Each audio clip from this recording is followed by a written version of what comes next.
His name was George Francis O'Shaughnessy, and he was our congressman, one of three Rhode Island had in those days from 1911 to 1919.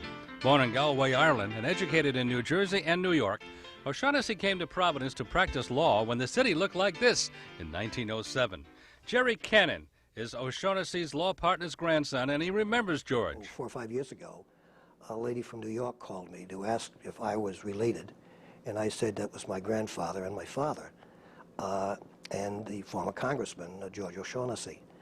And she said, well, I think they're the firm that defended my grandfather, who was a rabbi, and he was accused during Prohibition of selling sacramental wine. They did a grand job. He was found not guilty. O'Shaughnessy was elected a state representative, and he sponsored the bill that made Columbus Day a state holiday. But it was when he went to the 65th Congress that he made his greatest contribution to the state and the nation. Written as a poem by Francis Scott Key after the Battle of Baltimore in 1814, the Star-Spangled Banner was just a song played during ceremonies. But George tried to change all that.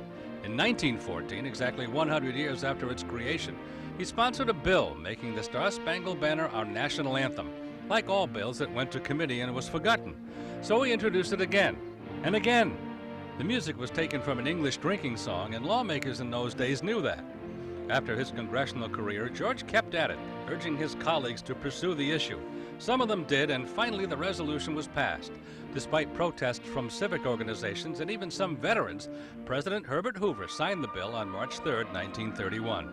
The United States finally had a national anthem. 3 years later, George O'Shaughnessy died at his home on Elm Grove Avenue in Providence. In the twilight's last gleaming of his life, George was able to so proudly hail that his efforts were not in vain, and certainly not to be forgotten. Glenn Laxton, 12 News.